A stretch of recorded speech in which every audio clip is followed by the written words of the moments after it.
ലോകം കണ്ടിട്ടില്ലാത്തത്ര വലിയ രഹസ്യം ഒളിപ്പിച്ചു വച്ചിരിക്കുന്ന ഒരിടം. അടുത്ത കാലം വരെ ഭൂപടത്തിലേ ഇല്ലാതിരുന്ന ഒരിടം. ഭൂമിയിലാണെങ്കിലും ഭൂമിക്ക് പുറത്തുള്ളവരുമായി ബന്ധമുണ്ടെന്ന് വിശ്വസിക്കപ്പെടുന്ന ഇടം. അതാണ് ഏരിയ 51.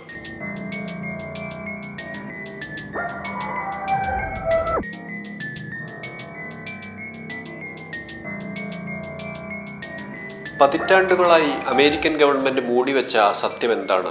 ഈ പ്രപഞ്ചത്തിൽ നമ്മൾ ശരിക്കും ഒറ്റയ്ക്കല്ലേ? എല്ലാം തുടങ്ങിയത് 1947 ജൂലൈയിലെ ആ രാത്രിയിലായിരുന്നു. ന്യൂ മെക്സിക്കോയിലെ റോസ്വെൽ എന്ന ഗ്രാമത്തിൽ അജ്ഞാതമായ ഒരു പേടകം തകർന്നു വീണു. ഒരു പറക്കും തളിക. റോസ്വെൽ ആർമി എയർഫീൽഡ് ആദ്യം പുറത്തുവിട്ട വാർത്തയിൽ പറഞ്ഞത് ഒരു പറക്കും തളിക സൈന്യം പിടിച്ചെടുത്തു എന്നു തന്നെയായിരുന്നു.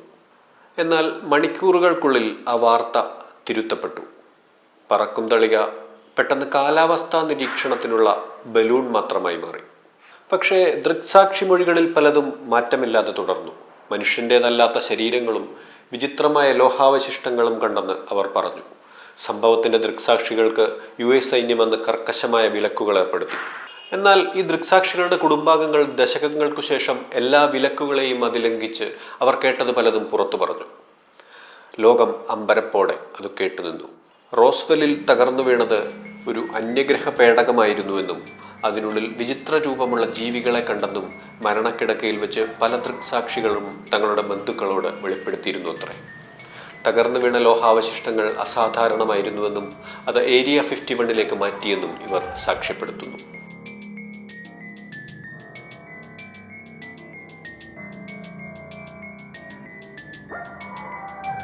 ഈ പ്രപഞ്ചത്തിൽ നാം തനിച്ചാണോ എന്ന ചോദ്യം മനുഷ്യന് ചിന്താശേഷി ഉണ്ടായ കാലം മുതൽ പരസ്പരം ചോദിച്ചു തുടങ്ങിയിട്ടുണ്ടാവും.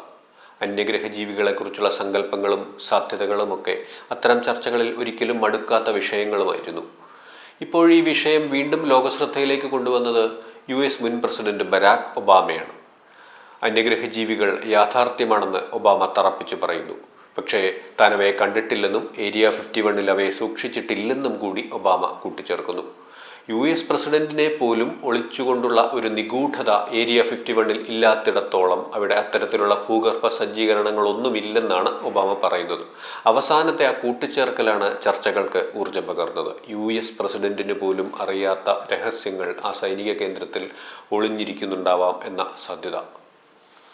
അന്യഗ്രഹ ജീവികളെക്കുറിച്ചും ഏരിയ 51നെ കുറിച്ചും ഒബാമ പൊതുവേദികളിൽ സംസാരിക്കുന്നത് ഇതാദ്യമല്ല. ഏരിയ 51നെ കുറിച്ച് സംസാരിക്കാൻ പാടില്ലെന്ന് എന്നോട് പറഞ്ഞിട്ടുണ്ടെന്നാണ് മുൻപൊരിക്കൽ അദ്ദേഹം ഇത് സംബന്ധിച്ച ചോദ്യത്തോട് തമാശ രൂപേണ പ്രതികരിച്ചത്. എന്നാൽ പിന്നീടൊരഭിമുഖത്തിൽ അദ്ദേഹം ഗൗരവത്തോടെ പറഞ്ഞത് മറ്റൊന്നായിരുന്നു. ആകാശത്ത് ചില വസ്തുക്കൾ കാണപ്പെടുന്നുണ്ട്. അവ എന്താണെന്ന് നമുക്ക് കൃത്യമായി അറിയില്ല. അവയുടെ സഞ്ചാര രീതി വിശദീകരിക്കാൻ നിലവിലുള്ള സാങ്കേതിക വിദ്യയ്ക്ക് സാധിക്കില്ല. ഒരു രാജ്യത്തിൻ്റെ US പോലൊരു രാജ്യത്തിൻ്റെ മുൻ പ്രസിഡന്റ് തന്നെ ഇത്തരമൊരു പ്രസ്താവന നടത്തുമ്പോൾ അത് ഉയർത്തുന്ന സംശയങ്ങൾ ചെറുതല്ല.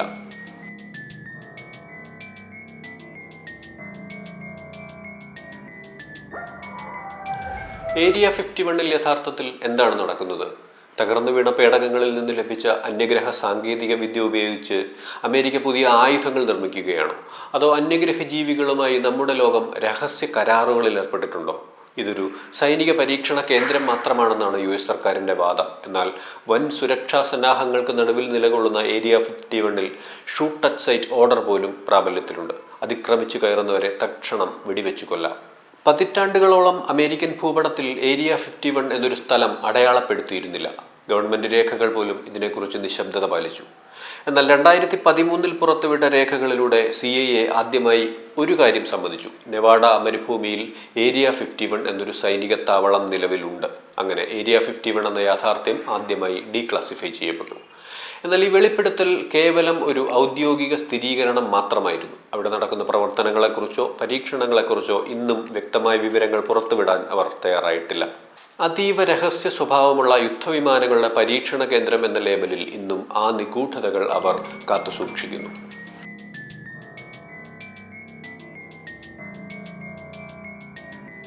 Storm area 51 they can't stop all of us എന്ന പേരിൽ ഒരു ഫേസ്ബുക്ക് ക്യാമ്പയിൻ ലോക ശ്രദ്ധ പിടിച്ചുപറ്റിയിരുന്നു 2019. അന്യഗ്രഹ ജീവികളെ നേരിട്ട് കാണാൻ ഈ രഹസ്യ കേന്ദ്രത്തിലേക്ക് അതിക്രമിച്ചു കയറുമെന്ന് ലക്ഷക്കണക്കിന് ആളുകൾ പ്രഖ്യാപിച്ചു. എന്നാൽ ഈ നീക്കം വലിയൊരു സുരക്ഷാ ഭീഷണിയായി പരിഗണിച്ച US സൈന്യം ആകാശത്തും ഭൂമിയിലും കനത്ത നിരീക്ഷണം ഏർപ്പെടുത്തി. പോലീസും സൈന്യവും നൽകിയ താക്കീത് ഈ ക്യാമ്പയിന്റെ മുനയൊടിച്ചു. പ്രഖ്യാപിച്ചതുപോലെ വലിയൊരു ജനക്കൂട്ടമൊന്നും എത്തിയില്ല. എത്തിയ ചുരുക്കം ചിലരാകട്ടെ ഏരിയ 51 അതിർത്തി കടക്കാൻ ധൈര്യപ്പെട്ടതുമില്ല.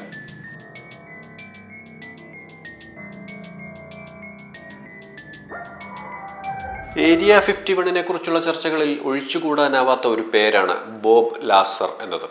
1989 അദ്ദേഹം നടത്തിയ വെളിപ്പെടുത്തലുകൾ ഞെട്ടിക്കുന്നതായിരുന്നു. ഏരിയ 51 സമീപമുള്ള S4 എന്ന അതീവ രഹസ്യ വിഭാഗത്തിൽ താൻ ജോലി ചെയ്തിട്ടുണ്ടെന്ന് ലാസർ അവകാശപ്പെട്ടു. അവിടെ മനുഷ്യനിർമ്മിതമല്ലാത്ത 9 പറക്കും തടികകൾ കണ്ടതായും അവയുടെ പ്രവർത്തനം പഠിക്കാൻ തന്നെ നിയോഗിച്ചതായും അദ്ദേഹം പറഞ്ഞു. അന്യഗ്രഹ പേടകങ്ങൾ പ്രവർത്തിപ്പിക്കാൻ ഉപയോഗിക്കുന്ന സാങ്കേതിക വിദ്യ പരീക്ഷണങ്ങളിലൂടെ കണ്ടെത്താനായിരുന്നു തന്റെ ശ്രമമെന്നും ബോബ് ലാസർ വെളിപ്പെടുത്തി. സ്വാഭാവികമായും അദ്ദേഹത്തെക്കുറിച്ചുള്ള ഔദ്യോഗിക രേഖകൾ പലതും പിൽക്കാലത്ത് നിഗൂഢമായി അപ്രത്യക്ഷമായി.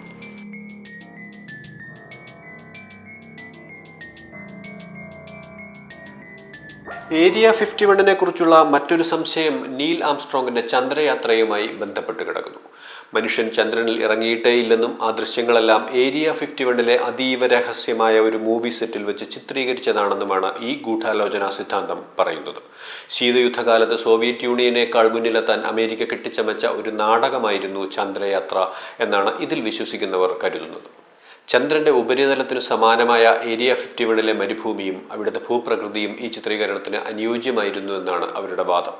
ചന്ദ്രനിൽ കാറ്റില്ലാതിരുന്നിട്ടും അമേരിക്കൻ പതാക പാറുന്നതും വിചിത്രമായ നിഴലുകളും മറ്റും ചൂണ്ടിക്കാട്ടിയാണ് പലരും ഇന്നും ഈ ഗൂഢാലോചനാ സിദ്ധാന്തത്തെ പിന്തുണയ്ക്കുന്നത്.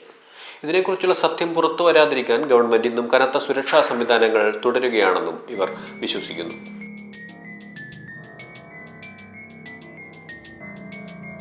ഏരിയ 51 എന്നൊരു സ്ഥലം നിലവിലില്ലെന്ന് അമേരിക്കൻ ഗവൺമെന്റ് വാദിച്ചിരുന്ന കാലത്ത് പോലും ഈ പ്രദേശത്തിന്റെ ആകാശ ദൃശ്യങ്ങൾ ലോകം കണ്ടിട്ടുണ്ട്.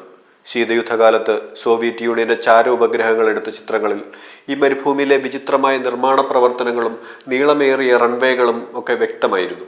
പിന്നീട് യൂറോപ്യൻ ഉപഗ്രഹങ്ങളും ഗൂഗിൾ എർത്ത് പോലുള്ള സംവിധാനങ്ങളും വന്നതോടെ ഈ പ്രദേശത്തിന്റെ കൃത്യമായ രൂപം തന്നെ പുറത്തു വന്നു. സൈനിക താവളത്തിനുള്ളിലെ വിചിത്രമായ ഹാങ്ങറുകളും ഭൂമിക്കടിയിലേക്കുള്ള പ്രവേശന കവാടങ്ങളും ഈ ചിത്രങ്ങളിൽ കാണാൻ കഴിയും. അപ്പോൾ ഏരിയ 51 എന്നത് കേവലം ഒരു സൈനിക താവളം മാത്രമാണോ? അതോ മനുഷ്യരാശിയുടെ ചരിത്രം തന്നെ മാറ്റിമറിക്കാൻ ശേഷിയുള്ള അന്യഗ്രഹ രഹസ്യങ്ങളുടെ കലവറയാണോ? US ഗവൺമെന്റ് നൽകുന്ന വിശദീകരണങ്ങൾക്കും അപ്പുറത്തുള്ള ചില സത്യങ്ങൾ ഇവിടെ ഒളിഞ്ഞു കിടക്കുന്നുണ്ട്.